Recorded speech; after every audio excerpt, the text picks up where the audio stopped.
नमस्कार दोस्तों, आपका हमारे चैनल पर एक बार फिर से स्वागत है। आज हम एक बेहद महत्वपूर्ण और संवेदनशील मुद्दे पर चर्चा करेंगे जो हमारे पड़ोसी देश बांग्लादेश में हिंदुओं की वर्तमान स्थिति से संबंधित है। यह मुद्दा न केवल बांग्लादेश के हिंदू समुदाय के लिए बल्कि पूरे दक्षिण एशिया के लिए चिंता का विषय बन चुका है। बांग्लादेश में हिंदुओं की आबादी में तेजी से गिरावट आ रही है और इसके पीछे की वजह बेहद चिंताजनक है। इस वीडियो में हम देखेंगे कि क्यों बांग्लादेश में हिंदुओं की स्थिति बिगड़ती जा रही है और इस मुद्दे पर राहुल गांधी और असदुद्दीन ओवैसी का क्या कहना है। आइए इस संवेदनशील मुद्दे को समझने की कोशिश करते हैं। बांग्लादेश, जो 1971 में पाकिस्तान से अलग होकर एक स्वतंत्र राष्ट्र बना, वहां हिंदू समुदाय की स्थिति शुरू से ही चुनौतीपूर्ण रही है। 1971 में जब बांग्लादेश स्वतंत्र हुआ, तब वहां हिंदुओं की आबादी लगभग 20% थी, लेकिन आज यह घटकर केवल 8% रह गई है।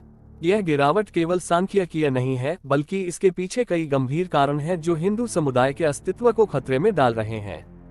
बांग्लादेश में हिंदुओं पर हमले, जबरदस्ती धर्मांतरण, मंदिरों पर आक्रमण और हिंदू महिलाओं के साथ दुर्व्यवहार की घटनाएं तेजी से बढ़ी हैं। कई रिपोर्ट्स में यह बात सामने आई है कि हिंदू समुदाय को वहां योजनाबद्ध तरीके से निशाना बनाया जा रहा है। इसके कारण हिंदू परिवार अपने घर छोड़ने के लिए मजबूर हो रहे हैं और उनमें से कई भारत की ओर पलायन कर रहे हैं। सिर्फ ग्रामीण इलाकों में ही नहीं, बल्कि शहरी क्षेत्रों में भी हिंदुओं पर हमले हो रहे हैं। बांग्लादेश के हिंदू समुदाय को लगातार धमकाया जा रहा है, जिससे उनकी धार्मिक और सांस्कृतिक पहचान पर भी खतरा मंडरा रहा है। ये हमले न केवल उन्हें शारीरिक नुकसान पहुंचाते हैं, बल्कि मानसिक रूप से भी उन्हें कमजोर करते हैं।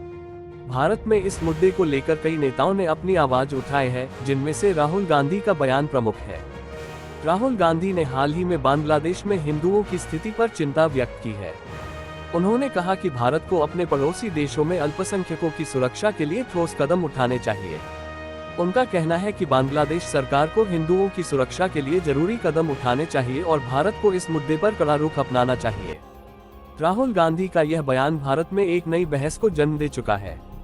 उनकी पार्टी के कई नेताओं ने इस मुद्दे पर राहुल के बयान का समर्थन किया है, जबकि कुछ लोगों का मानना है कि भारत को दूसरे देशों के आंतरिक मामलों में हस्तक्षेप करने से बचना चाहिए।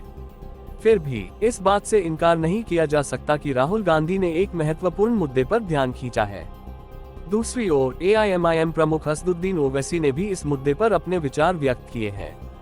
ओवैसी हमेशा अपने स्पष्ट और बेबाक बयानों के लिए जाने जाते हैं। उन्होंने कहा कि हमें न केवल हिंदुओं के लिए बल्कि सभी अल्पसंख्यकों के लिए आवाज उठानी चाहिए, चाहे वे किसी भी धर्म के हों। उनका मानना है कि धर्म के आधार पर किसी भी समुदाय के साथ अन्याय नहीं होना चाहिए। ओवैसी ने बांग्लादेश सरकार से आग्रह किया है कि वह वहां के हिंदुओं की सुरक्षा सुनिश्चित करे और उन्हें हर संभव सहायता प्रदान करे।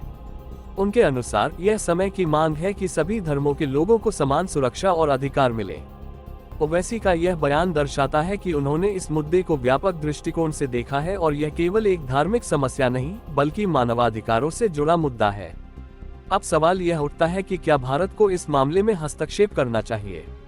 भारत, जो कि एक धर्मनिरपेक्ष और लोकतांत्रिक देश है, उसे क्या अपने पड़ोसी देशों में धार्मिक अल्पसंख्यकों की सुरक्षा के लिए कदम उठाना चाहिए, या फिर यह वहां का आंतरिक मामला है और भारत को इसमें दखल नहीं देना चाहिए। भारत में इस मुद्दे पर विभिन्न दृष्टिकोण सामने आ रहे हैं। कुछ लोग मानते हैं कि भारत को बांग्लादेश के साथ अपने संबंधों को देखते हुए इस मुद्दे पर कदम उठाना चाहिए, जबकि कुछ लोगों का मानना है कि भारत को दूसरे देशों के मामलों में हस्तक्षेप करने से बचना चाहिए।